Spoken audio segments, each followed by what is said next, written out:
As Amigas de Eleanor, um podcast da FLAD sobre histórias de mulheres extraordinárias. Ao vivo com Raquel Vaz Pinto e Pedro Vieira. Vou fazer uma pré-abertura em relação a este episódio, depois já duas boas-vindas a seguir. Mas como disseram que era um gongo, eu não sabia que era um carrilhão da estrela. E nós também acho que assustámos todos um bocadinho, inclusive é aqui a Rita Fadana aqui na primeira fila. Sim. Agora, posso dar as boas-vindas. Obrigado por terem vindo. Estamos no segundo episódio do podcast As Amigas de Eleanor. As boas-vindas a quem está presente, as boas-vindas à distância de quem está a ouvir-nos no formato podcast no Spotify, nos podcasts da Apple, etc. E vamos dar continuidade à nossa saga inspirada pela Eleanor Roosevelt. No primeiro episódio falámos muito sobre ela. Hoje não vamos falar sobre ela, vamos falar sobre outras mulheres e outros contextos. Mas antes de arrancarmos para este episódio, eu preciso de atar as pontas, como se diz em alguma ficção, que é, no fundo, concluir o primeiro episódio, que ficou com um quiproquo em aberto.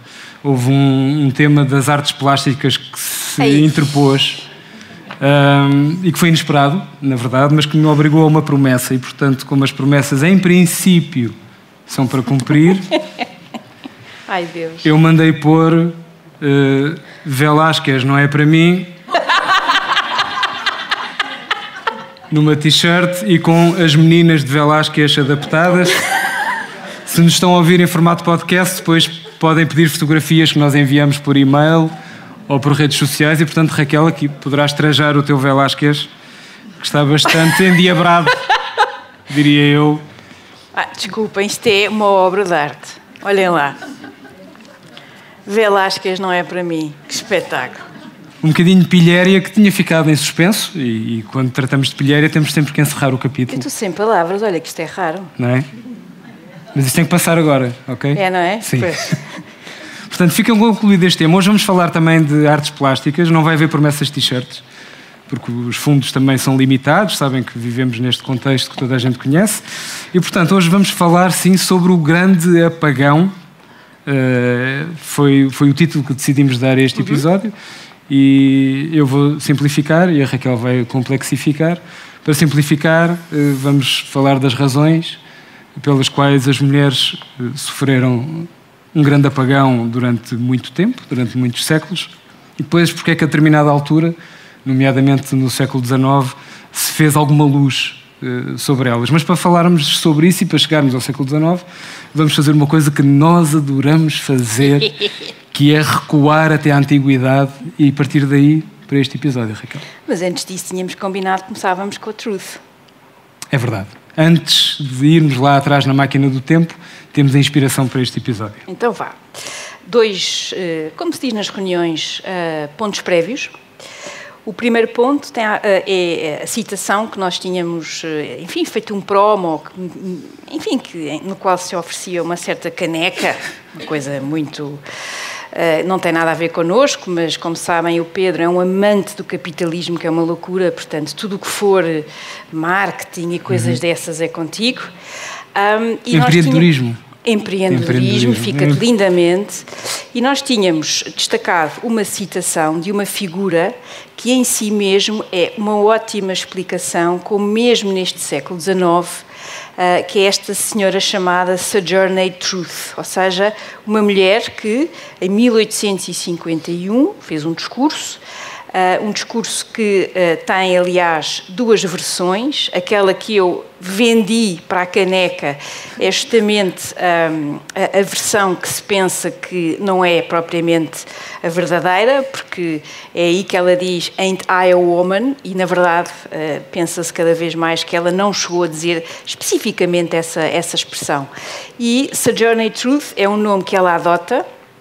Ela nasce Isabella Baumfree, e Free aqui tem, obviamente, um elemento trágico e irónico. Ela nasce escrava, analfabeta, será analfabeta toda a vida, e ela consegue lançar um repto extraordinariamente importante, um repto que inclui dois aspectos: o ser duplamente discriminada, o ser mulher e não ser branca. E, portanto, ela consegue traduzir isso.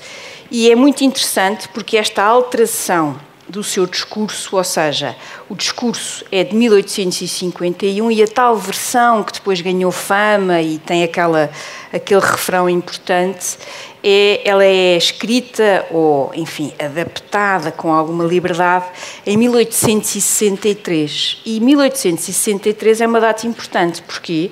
Porque estamos no meio da Guerra Civil, na qual a própria questão, que não é no início, mas que depois, obviamente, adquire contornos importantes, a questão da abolição da escravatura é um tema fortíssimo ao longo da Guerra Civil. E, portanto, é um exemplo de uma voz que é uma voz importante, mas é uma voz que ela própria não é ouvida na sua plenitude, ou seja, tem aqui várias adaptações.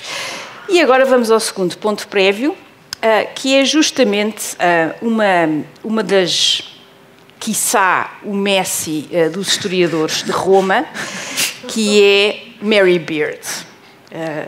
Uma historiadora sobre a qual eu podia falar horas e horas, mas obviamente não vou, e ela escreveu, não tanto na versão de historiadora, o livro dela, SPQR, sobre Roma, é daqueles que a pessoa está em casa, está a trabalhar ou noutros sítios e está a pensar, bolas, nunca mais chega a casa para ler o livro. E ela escreve um pequeno livro, a que chamou Women and Power, a Manifesto, e em que ela questiona, de uma forma muito interessante, muito viva, como é, aliás, o seu apanagem, não tinha dito neste, que é, ela pega em aspectos da cultura da nossa civilização, aspectos gregos, aspectos romanos, e ela questiona essa herança no sentido de pensar que há ali um modelo que também é passado em termos das relações entre homens e mulheres e que isso faz parte dessa cultura, e ela não é propriamente elogiosa nesta matéria. E, sobretudo, uma parte, uma fala, que é a fala na Odisseia. Eu aqui aproveito para fazer já a ponte a uma daquelas figuras, para mim, tipo, assim, panteão total, tudo o que vocês possam imaginar, que é o grande e extraordinário Frederico Lourenço. O Messi do classicismo, como o Messi do chamar. classicismo em Portugal, uma das pessoas... Não sei, é mesmo invejável a qualidade, a capacidade de trabalho e o saber que ele tem. Quer dizer, um homem que traduz a Ilíada, a Odisseia, ainda traduz mais umas poesias e umas coisas pós-trocos, e depois, como se calhar tem pouco trabalho, ainda se pôs a traduzir a Bíblia, entre outras coisas. E agora também vai sair mais, tudo pela Quetzal, que tem tido aqui, de facto, um papel importantíssimo em termos dos clássicos. E na Odisseia, a pobre da Penélope, a moça que está à espera que o herói da Odisseia regresse a casa e está em casa, o filho estão lá uns pretendentes e uns filhos e aquilo está tudo ali em grande conversa e às tantas começam a entoar canções, mas canções muito tristes. E a pobre da mulher, que no fundo não quer sequer lembrar-se, voltar a estar sempre a pensar no marido, que sabe-se lá o que é que aconteceu desde que aquilo tudo lá em Troia deu o que deu, e portanto ela desce as escadinhas com duas escravas e vai lá pedir ao filho para, ao menos, troquem-me o disco, quer dizer, ponham uma coisa mais alegre. Tenho a certeza que disse isso mesmo. Completamente. E o filho responde-lhe assim, e é esta citação que a Mary Beard pega e a partir daqui ela faz um repensar. Ela diz assim, a Odisseia, o miúdo, não foi só o Odisseu que perdeu o dia do regresso em Troia. Também pereceram muitos outros homens. Agora, volta para os teus aposentos e presta atenção aos teus lavores, ao tear e à roca, e ordena às tuas escravas que façam os seus trabalhos. Pois a fala competirá aos homens todos, a mim, sobretudo, pois dele é o poder cá em casa. Nós lemos isto aos olhos de hoje e o que apetece dizer é este caramelo precisava era de um par de estalos. E também cancelem o Homero. Exato. Exatamente. Há que cancelar. Há que cancelar. O que é facto é que ela regressa calada e ainda vai chorar à conta disto tudo. Ou seja, A Mary Beard introduz-nos aqui uma dimensão, sobretudo uma dimensão que até está mais relacionada depois com o próprio modelo de Atenas e uma invisibilidade das mulheres do ponto de vista político. E isso é muito interessante. E ela, ao longo do livro, vai buscar mulheres que nós nos habituamos a ver de uma forma muito negativa, sempre no papel de vilã. Medeia, a pobre da Cassandra, a mulher de Agamenon, que eu acho que fez bem esse sinal, mas isso é outra conversa. Mãezinha da Ifigénia, que o pai sacrifica à conta da guerra. Ela tinha razões. E, é claro, a grande figura da Medusa, que Caravaggio imortalizou. Aqui tramou-me um bocado, porque, tal como as echarpes, eu acredito em meias com personalidade. E tenho uma coleção de meias que eu adoro. Eu adoro andar de ténis, não parece, mas eu adoro andar de ténis. As meias não têm que ser uma coisinha que a pessoa põe e não se dá por elas. Pronto. E o meu marido, que é um querido, ofereceu-me umas meias lindas com a Medusa do Caravaggio. Se ele estivesse aqui para ouvir isso. Depois da releitura nesta perspectiva, são meias que eu agora só uso quando o meu clube joga contra o Futebol Clube do Porto. Não uso em mais ocasião nenhuma. Dito isto, se pensarmos bem, o contraste entre Heródoto, as suas histórias, nas quais de facto as mulheres aparecem, há heroínas que nós conhecemos, a grande almirante Artemísia, a rainha espartana Gorgo, a mulher de Dário, a Tossa, ela própria, filha de Ciro o Grande, estão a ver, portanto, versus o meu Tucídides, que de facto na história da Guerra do Peloponeso, como bom ateniense de gema dos 4 costados que é, as mulheres quase que não registram.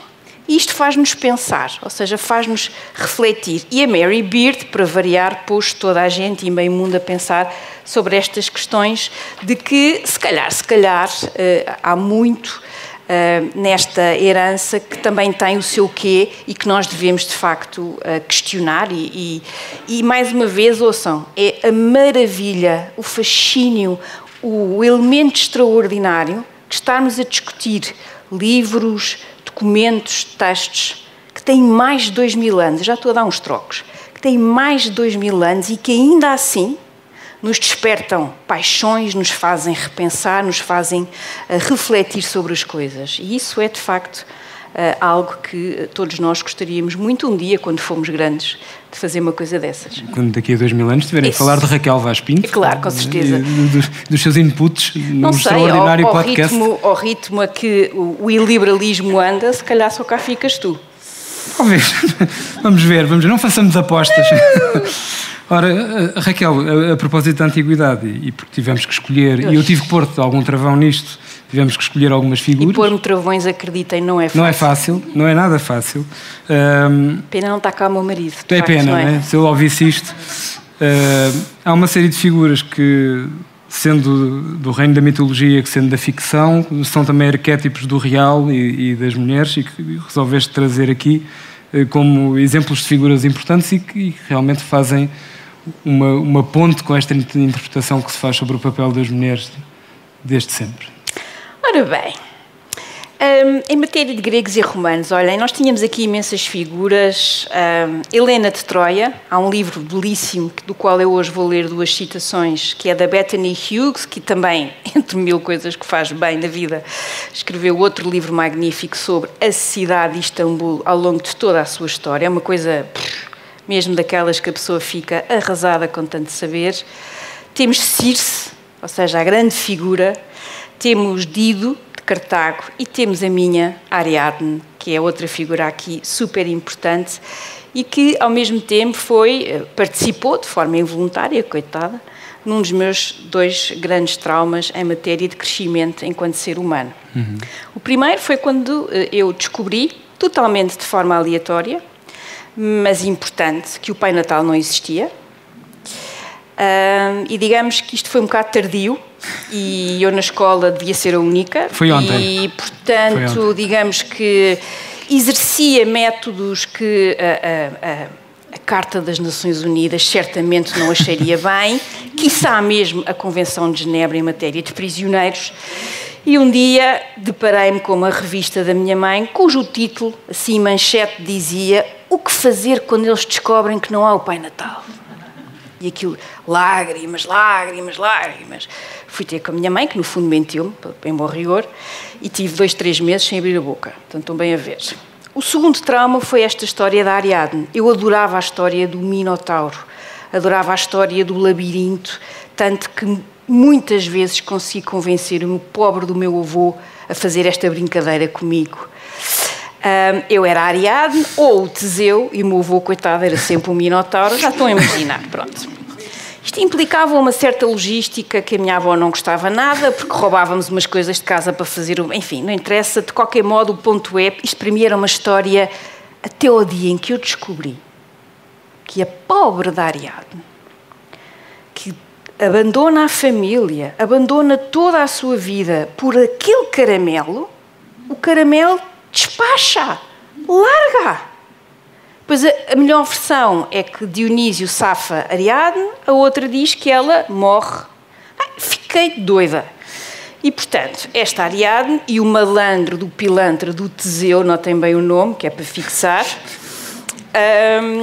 mas que agora foi recuperado e muito bem num livro da Jennifer Saint, tal como Circe, cujo livro da Madeline Miller é uma coisa absolutamente... Ou seja, são duas figuras que ganham uma dignidade, uma densidade, uma personalidade que nos deixa, finalmente, justiça feita a estas mulheres. A Dido de Cartago, eu acho que, sinceramente, de todas assim, elas... ainda melhor tratada, não é? É. Porque a Eneida de Virgílio e aqui a tradução do Carlos Ascenso André da Quetzal, eu acho que ele na introdução apanha muito bem esta tensão que existe no próprio Enéas. Ele descreve-o como um não-herói. Ou seja, é um livro, eu até diria, mais humano, mais... Eu, pelo menos, provavelmente, mais uma vez, mas agora não me faças t-shirt nenhuma... A Eneida toca-me mais, mas Dido é de facto uma das grandes figuras do livro e é inesquecível. Portanto, eu acho que remonto sempre, eu volto sempre a Helena de Troia, e o livro tem como subtítulo Deusa, Princesa e Prostituta, ou seja, são 3 dimensões dela que nós vamos tendo ao longo da história, ao longo dos séculos. E cada vez mais que eu releio este livro, de facto, faz-nos repensar muito, ela é cada vez mais Helena de Esparta e menos Helena de Troia. O que é que eu quero dizer com isto? E gostava que ficasse bem claro que eu não acho piada nenhuma ao regime de Esparta. Mas, de facto, as mulheres que fossem genuinamente espartanas, ou seja, que pertencessem à nata, tinham uma vida muito mais igual com os homens, com muito mais direitos do que, por exemplo, as mulheres em Atenas, berço da democracia, que nós bem sabemos, mas no qual as mulheres estavam arredadas, que nem o outro, o miúdo mal criado que falou naqueles termos à sua mãe, como nós já vimos. Portanto, há esta tensão. Aquilo é um regime terrível, sobretudo para quem não é espartano de gema, é mesmo horrendo. Mas as mulheres espartanas têm uma liberdade e uma igualdade que é extraordinária. E um dos aspectos que a Bethany foca neste livro é justamente o facto de, por exemplo, nós pensamos Agamenon, não é? Que eu não aprecio, mas enfim... Acho que já tínhamos intuído, mais ou menos. Agamenon, rei de Micenas, ouro por todo lado, não sei o quê. E depois tem um irmão mais novo, que é o idiota do Menelau, que casa com a nossa Helena. E o que é interessante, é ele que se torna rei de Esparta, mas ele sem ela não é rei de Esparta. E, portanto, há aqui uma tensão que é extremamente interessante desta nossa Helena. Eu queria só ler esta citação porque eu acho que apanha muito bem um arquétipo, uma forma de designar uma mulher que obrigou toda a gente a pensar, e o que é facto é que ainda hoje é um nome que todos nós conseguimos destacar. Uma rainha ofuscante e infiel, as várias leituras, não é? uma dissimulada destruidora de lares que causa décadas de sofrimento. Sim, porque nenhum daqueles reinos queria ir para a guerra e conquistar uma das cidades mais ricas da zona. Não, isso não pesou nada. Ela mesmo assim sobrevive incólume, um misto impenetrável de obstinação, sugestionabilidade, treinei isto em casa rápido, que era para dizer bem, intelecto e instinto, fragilidade e poder. Criada numa altura antes do bem e o mal serem considerados entidades distintas, Helena abraça ambos. Ela é fisicamente perfeita e, no entanto, a sua perfeição gera desgraça. Ela é claramente perigosa e, contudo, os homens não conseguem deixar de amá-la.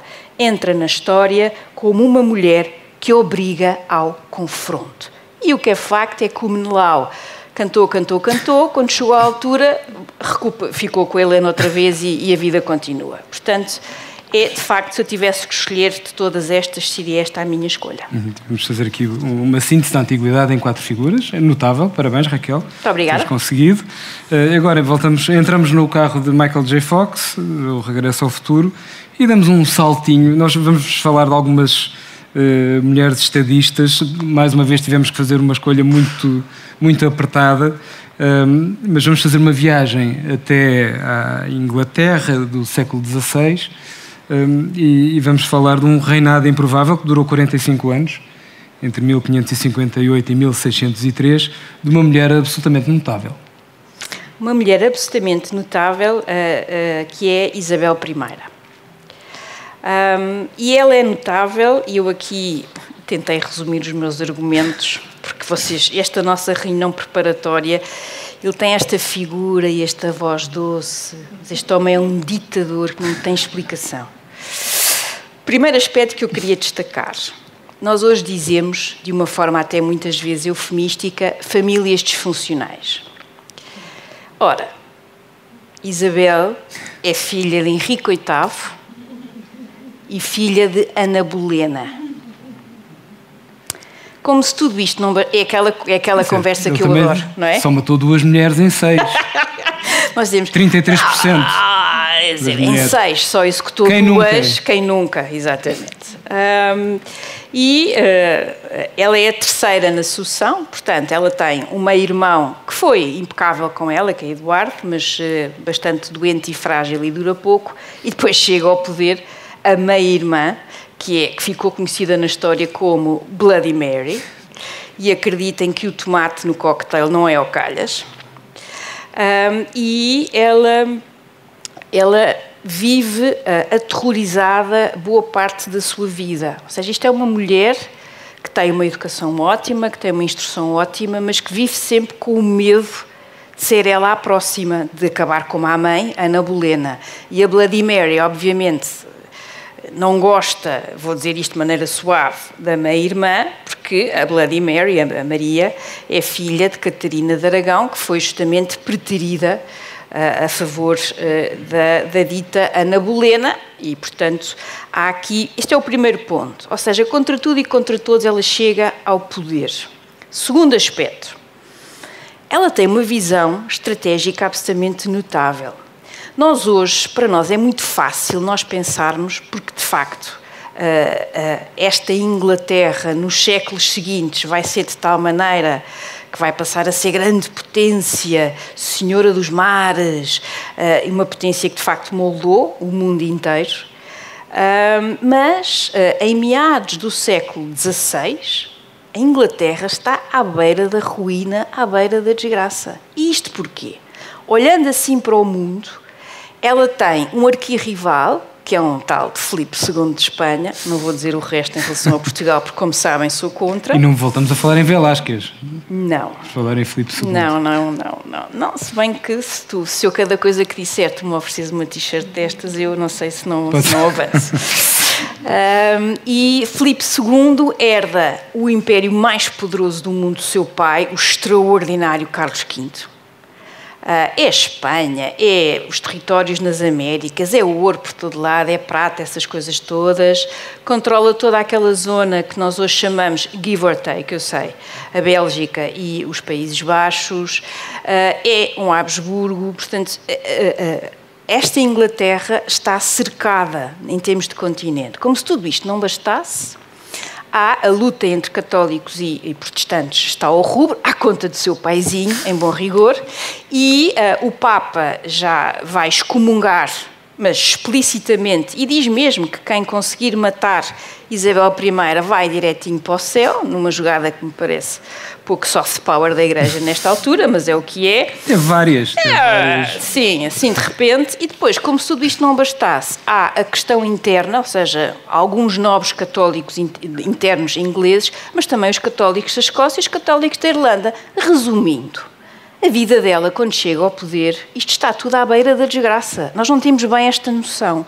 E, no entanto, ela conseguiu dar a volta e conseguiu ajudar a fundar aquela Inglaterra que dominou os mares, que tem a marinha mais poderosa do mundo. Aliás, a primeira vez que a expressão British Empire, tem que ser dita assim com este destaque, é criada em 1577, é a primeira vez, imaginem o que é que isto daqui a uns séculos vai querer dizer.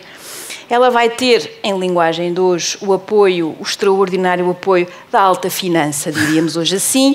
Ela vai ajudar, ou seja, vamos ter a Bolsa, a City de Londres, que vai ser fundada, o aspecto financeiro, o aspecto aventureiro.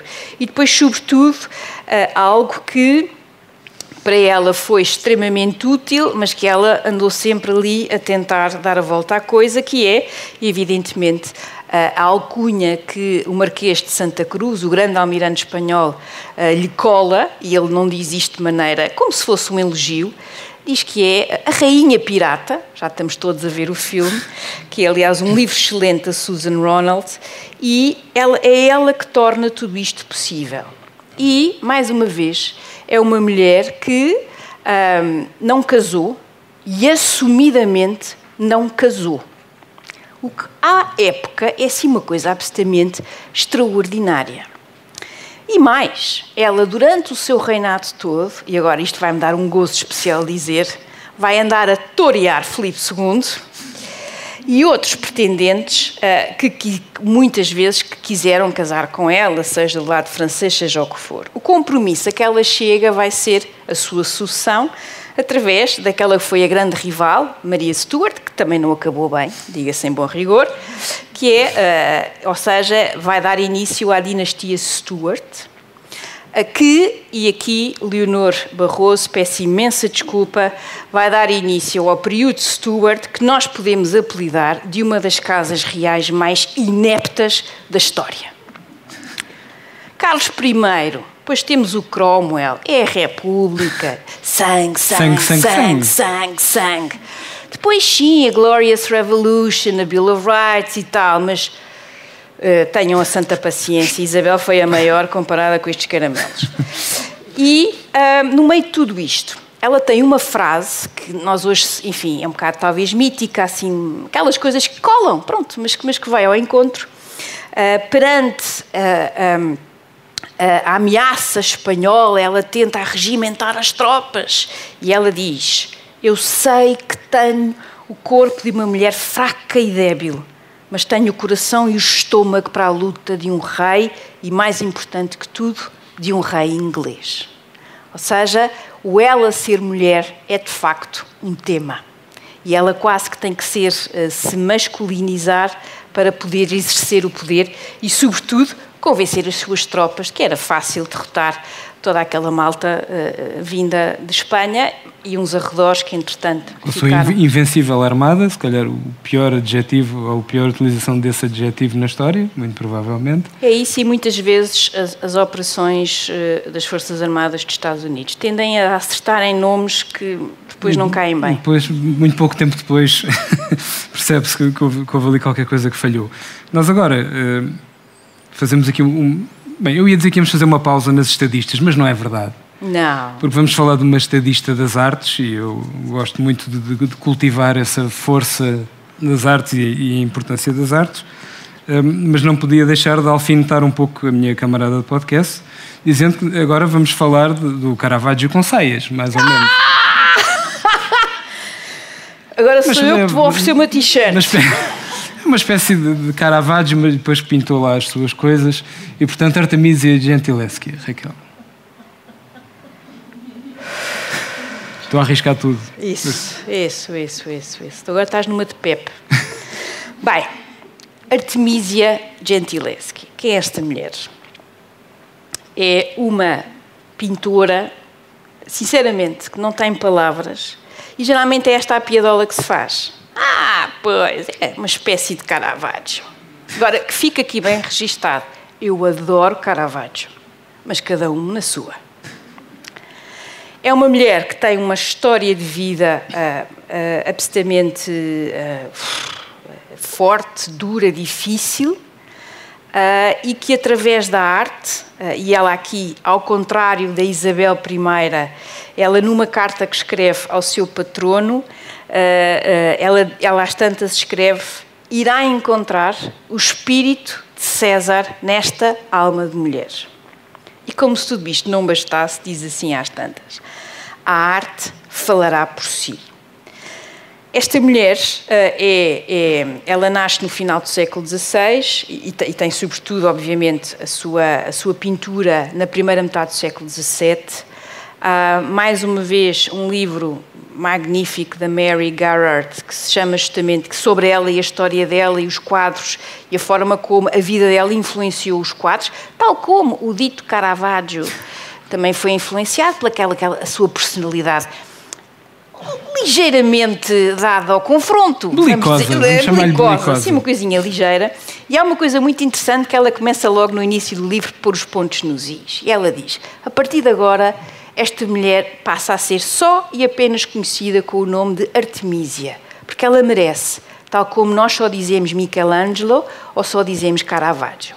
No caso de Caravaggio, também em bom rigor, só temos mais dois nomes, sendo o primeiro Michelangelo, também não é muito... Agora, no caso do Michelangelo, Ludovico, Buonarroti e Simone, de facto há muito mais jeito de ficar só com Michelangelo, mas é esta ideia de que há de facto aqui um lugar próprio.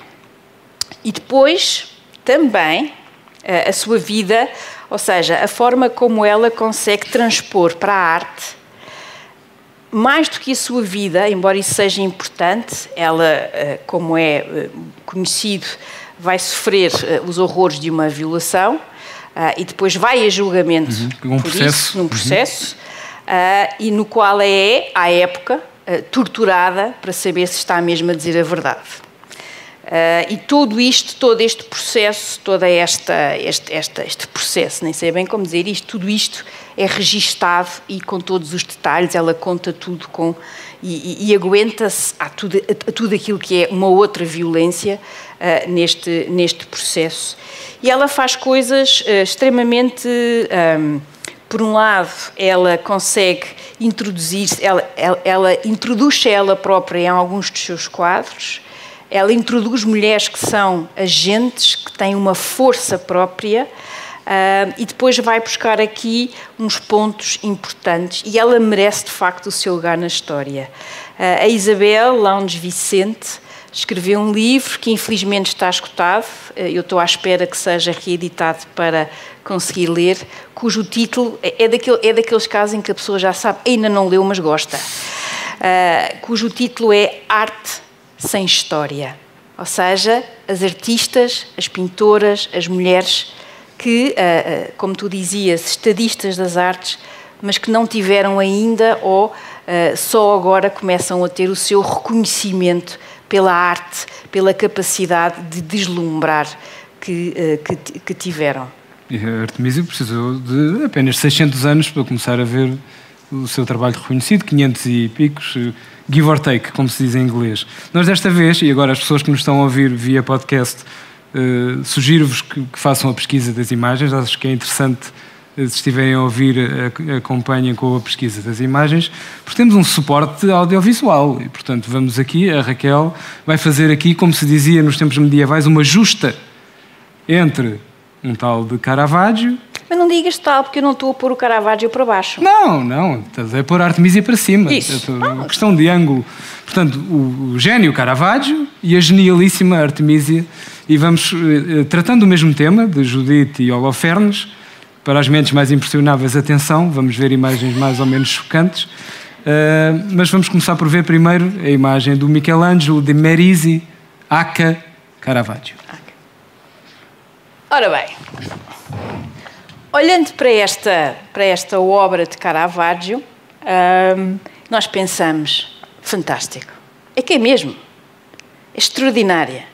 Seja Judite, eu não vou dizer o pobre do Holofernes, porque, enfim, e reparem em toda, ou seja, a cara dele, as expressões, o chiaroscuro de Caravaggio, quer dizer, nós temos aqui de facto um quadro que fala por si, e nós pensamos, bem, este quadro incomoda-nos, não é? Este quadro é violento, como o próprio, não é? É duro, e isto é um momento no qual a Judite, e aqui temos a ajudanta da Judite, se é que isto soa bem em português, a ajudante que aqui está. É um quadro magnífico. Mas agora, deem-lhe assim uma última mirada, viramos agora para o quadro da Artemisia, com o mesmo momento.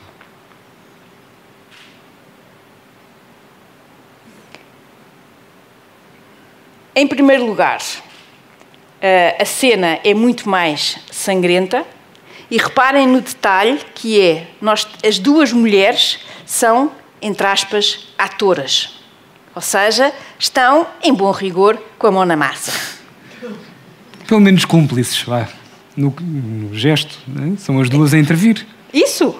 Ou seja, isto é muito mais realista e pode parecer um detalhe, mas não é um detalhe de todo. Ou seja, são duas mulheres, porque no quadro do Caravaggio, se vocês repararem, a ajudante, que até é mais velhota, está ali um bocado expectante a ver aquilo. E a própria postura de Judite em versão Caravaggio é um bocado assim, estão a ver? Não me faças nódoas na roupa, não é? Está um pouco nessa... Não me sujo o vestido, que isto não vai sair agora na primeira lavagem.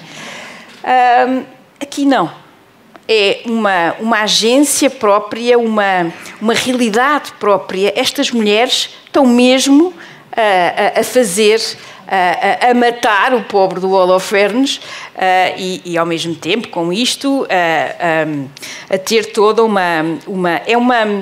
para nós hoje, até provavelmente, é uma pintura que não é assim, se calhar, mas à época, isto é absolutamente, é tão revolucionário que durante muito tempo o quadro nem sequer esteve muito bem exposto, ou era exposto lá assim num cantinho, porque isto chocava, isto abanava, isto deixava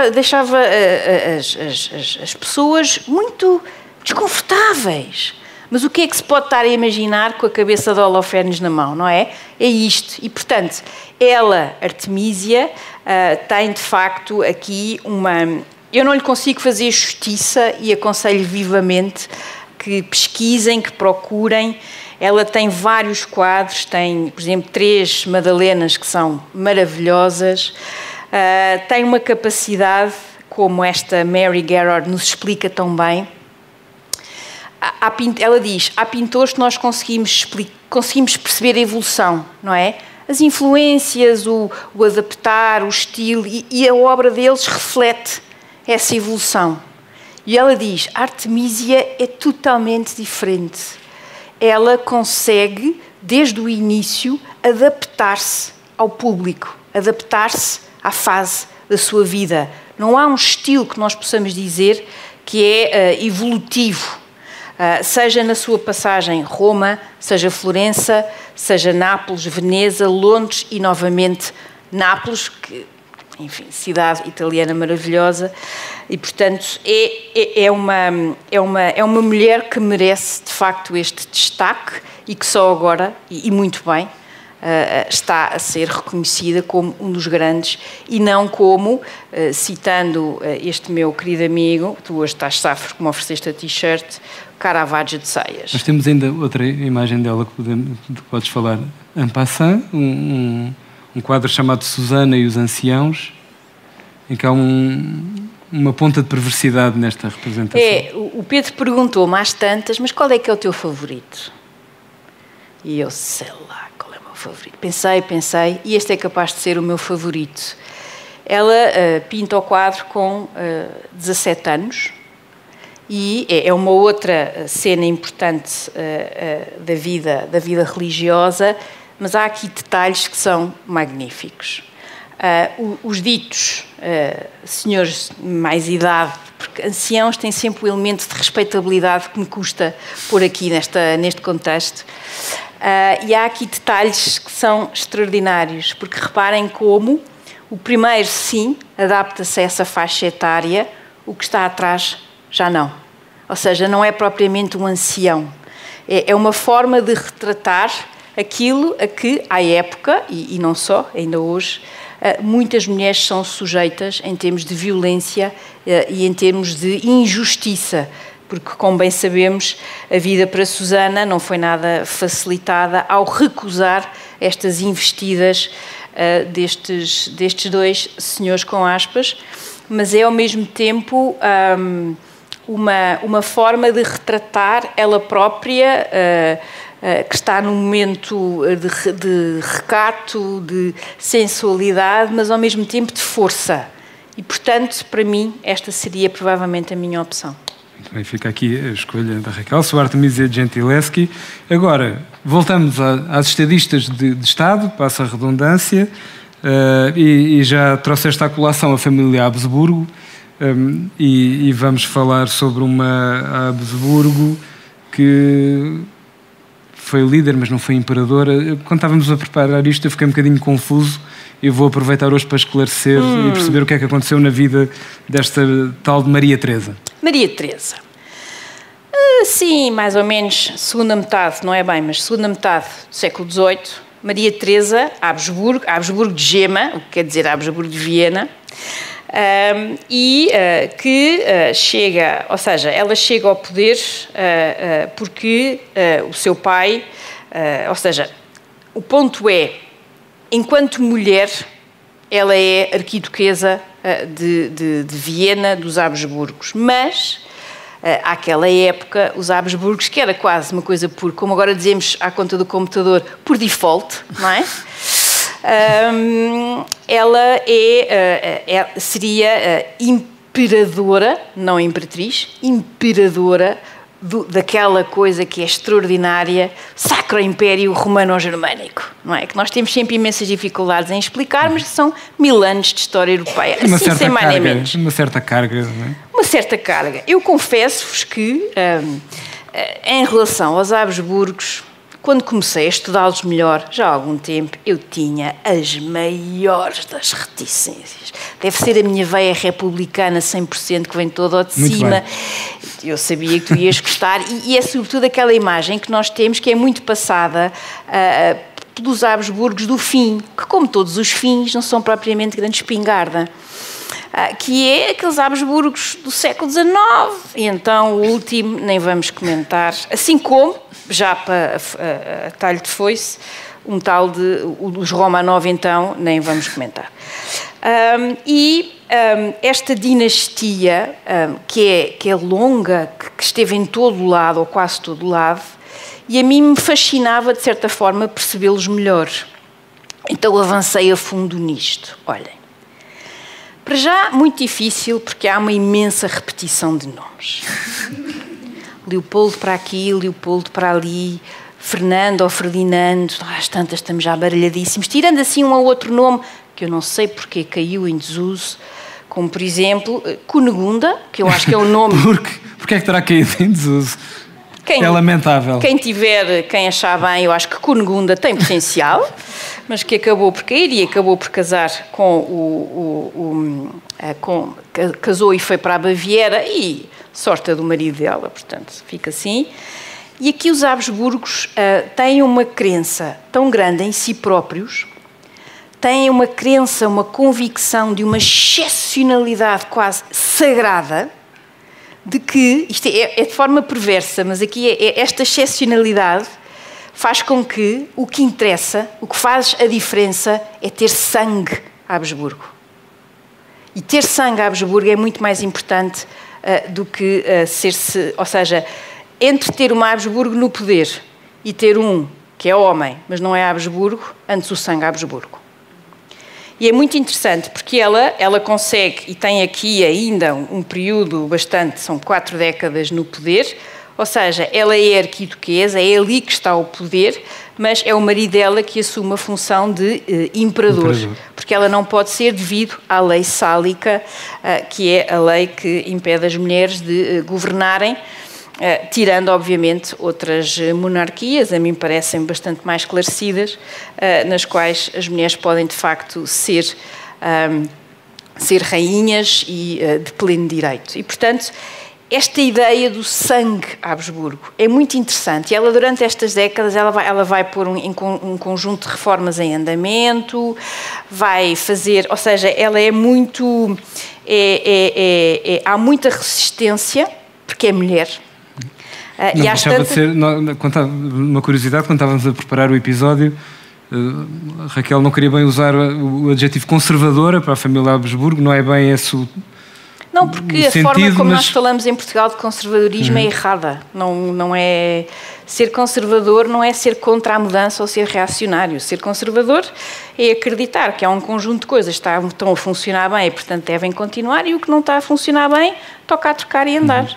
Mas havia aqui, bem, para dizer de uma forma simpática, uma resistência à mudança a Habsburgo, e daí essa preponderância do sangue, que vem a manifestar-se, se virem também retratos, aconselho pesquisas na internet por imagens, do famoso queixo Habsburgo, para se ficar com uma ideia dos problemas que a consanguinidade trouxe, e são os visíveis. Não, mas a culpa genuína da consanguinidade e da queixada Habsburgo, tu estavas a dizer só queixo e assim não fica bem, é também do Martinho Lutero.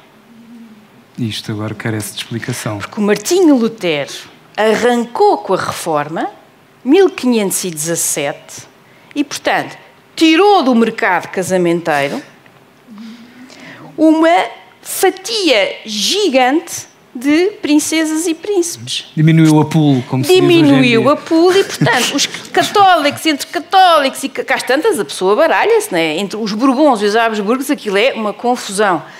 E, portanto, a culpa é do Martinho. O Martinho aí teve nesse detalhe. Na origem deste detalhe. Raquel...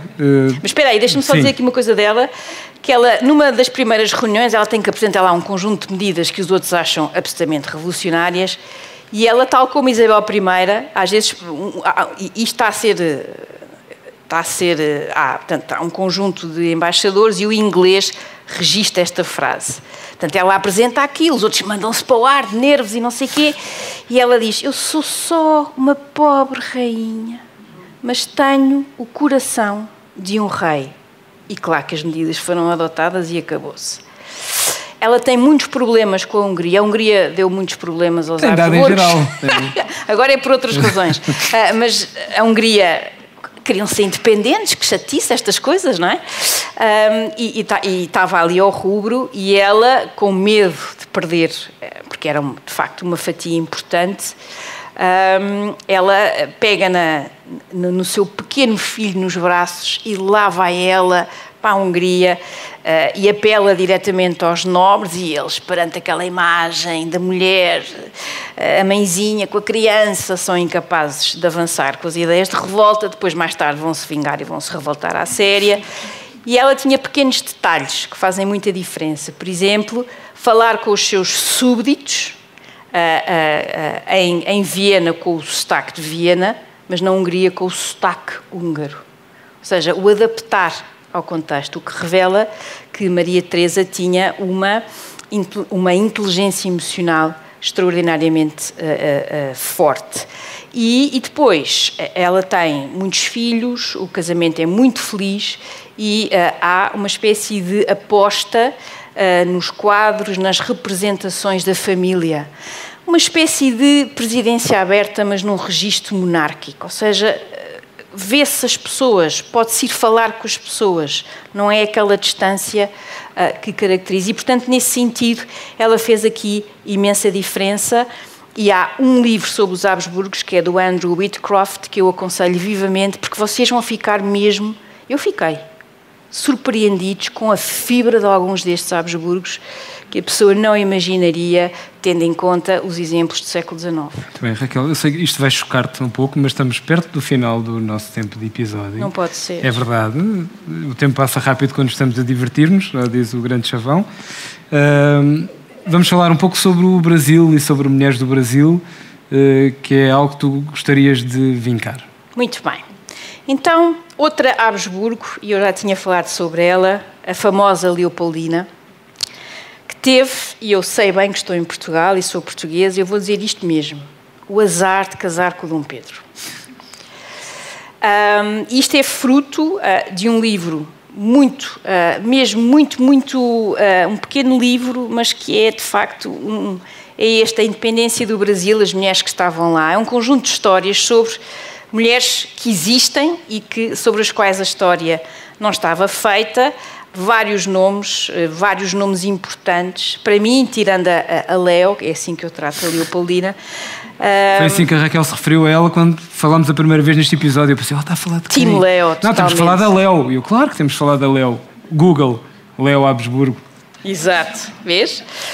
A minha favorita é Maria Quitéria de Jesus, uma mulher que teve que se mascarar de homem para ir combater. Não só combateu, como, pela sua coragem absolutamente extraordinária, ela, depois, claro, eles percebem que ela não é homem, certo? E ela continua no regimento, na luta pela independência, é promovida, passa a comandante e no final da guerra recebe as condecorações XPTOs da altura. É uma mulher absolutamente extraordinária. Mas, voltando aqui à nossa Léo, eu queria só primeiro transmitir-vos aqui, vamos lá imaginar, o Dom Pedro, no Brasil, trópicos e tal, e ela em Viena, que não é uma cidade, vamos dizer isto, quentinha, não é? Portanto, há aqui já um contraste. Uma mulher educada, instruída, apaixonada pela ciência. Ela era uma cientista, neste sentido, a curiosidade da ciência, era totalmente obcecada por mineralogia e pela botânica. Um misto de iluminismo de um lado e, por outro lado, aquele absolutismo Habsburgo.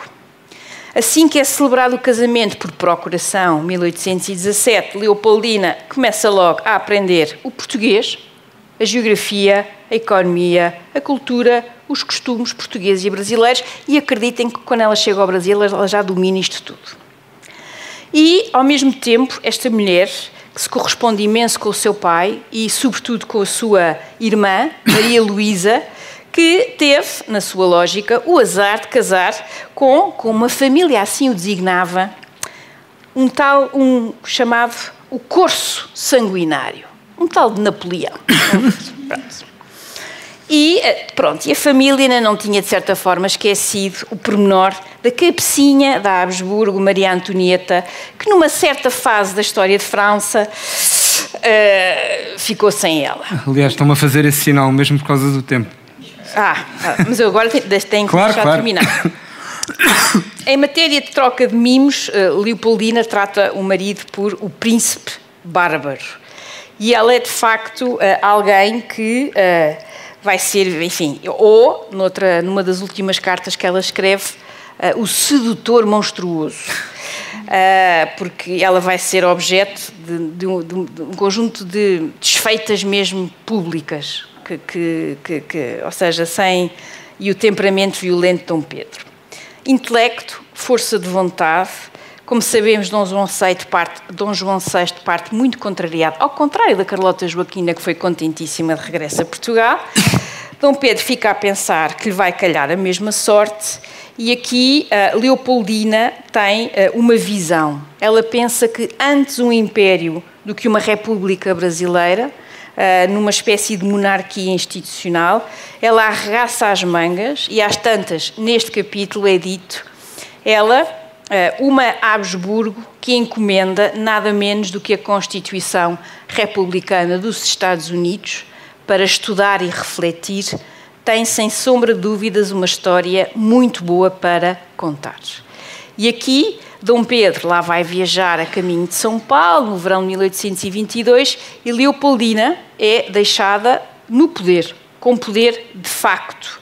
É regente e a sucessora de Dom Pedro, caso lhe acontecesse alguma coisa, e uma parceria muito profícua com uma das grandes figuras da independência brasileira, José Bonifácio, são eles que escrevem o texto, congeminam aquilo tudo e depois escrevem ao Dom Pedro, e é assim que vai lá chegar a ideia de que, ouçam, o melhor é acabar e fazer já aqui a ruptura com Portugal. E ela, aliás, acrescenta uma cartinha em que lhe faz assim umas massagens ao ego, a dizer que se ele declarar a independência é espetacular e tal, e é assim que a coisa avança. Portanto, esta Leopoldina, esta Leo, que acaba triste, acaba sozinha, muito maltratada por Dom Pedro, mas de facto, sem ela e sem a sua capacidade de articular, de pensar, de entender e a sua curiosidade, ela genuinamente o Brasil teria sido o período revolucionário teria sido muito menos claro e muito menos evidente nesse sentido. Bem, Raquel, estamos mesmo perto do fim. Vamos falar de uma forma muito sucinta num homem, um tal de John Stuart Mill, e depois encerrar com uma citação da nossa Eleanor, nossa Leninha. A nossa Leninha, ou a nossa Nunu, também pode ser. Também pode ser. Olhem, é absolutamente pensar em tudo isto e pensar como é que os direitos das mulheres se vão tornando mais sistemáticos, pensados, e não ter em conta o trabalho extraordinário de um tal John Stuart Mill, não pode ser. Até porque eu tenho aqui, à minha frente, a pessoa que melhor conhece em Portugal a obra de John Stuart Mill, o José Tomás Castelo Branco, e que, aliás, me chamou a atenção para um pormenor. John Stuart Mill escreve, ou pelo menos o livro é publicado, já estava escrito, um livro muito importante, The Subjection of Women, em 1869, mas, de facto, se eu tivesse que escolher um trechozinho que ajudasse a explicar este homem, eu teria que escolher a dedicatória que ele faz ao amor da sua vida, Harriet Taylor, que ele conhece em 18... Agora reparem bem como é que eram estes tempos. Que ele conhece em 1830, ela é casada, portanto eles mantêm-se amigos, e casa com ela depois dela enviuvar, em 1851. 21 anos à espera. E ela depois morre em 58. Ele publica aquela que é a sua grande obra, On Liberty, em 1859, e a dedicatória que ele faz, que eu vou ler em inglês, mas eu vou ler isto, porque eu não tive coragem de traduzir esta dedicatória, porque a forma como ele é o amor que ele tem por ela, mas sobretudo o respeito intelectual que ele tem por Harriet Taylor, e ele diz: To the beloved and deplored memory of her, who was the inspirer and in part the author of all that is best in my writings, the friend and wife whose exalted sense of truth and right was my strongest incitement and whose approbation was my chief reward, I dedicate this volume. E depois ele tem mais 2 parágrafos, mas que eu agora não vou ler e deixo assim em suspense, mas é esta forma de entender uma parceria entre os dois que foi importantíssima para a história das mulheres. Bem, para concluirmos então. E agora, para concluirmos, nós combinámos que concluíamos sempre com uma citação da nossa, sei lá, nós vamos ter que arranjar aqui um petit nome, já estamos íntimos da Eleanor, e eu pensei numa que é da sua autobiografia, e é quando Eleanor Roosevelt é escolhida para fazer parte da delegação dos Estados Unidos às Nações Unidas, e depois, mais tarde, com todo aquele processo que nós já falámos da Declaração Universal dos Direitos Humanos.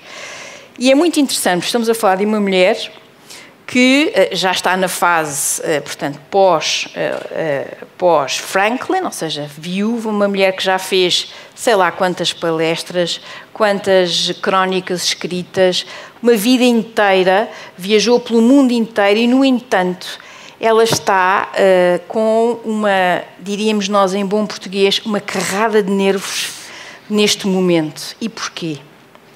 E ela diz assim, esta é a primeira sessão, ela diz, durante toda a sessão em Londres da Assembleia, senti-me como se estivesse a pisar ovos. Eu sabia que era a única mulher de toda a delegação e que não era de todo bem-vinda. Mais ainda, se eu não fosse capaz de ser um membro útil, não seria apenas considerado um falhanço individual, mas sim um falhanço de todas as mulheres. E deste modo estaria a dificultar as hipóteses de outras poderem servir, poderem trabalhar, poderem ter uma vida ativa no futuro próximo. Estamos a falar de uma mulher que foi um gigante, mas um gigante que mesmo no pós-guerra tinha estes medos, estes pânicos, e quantas mulheres ao longo da história ainda hoje não sentem exatamente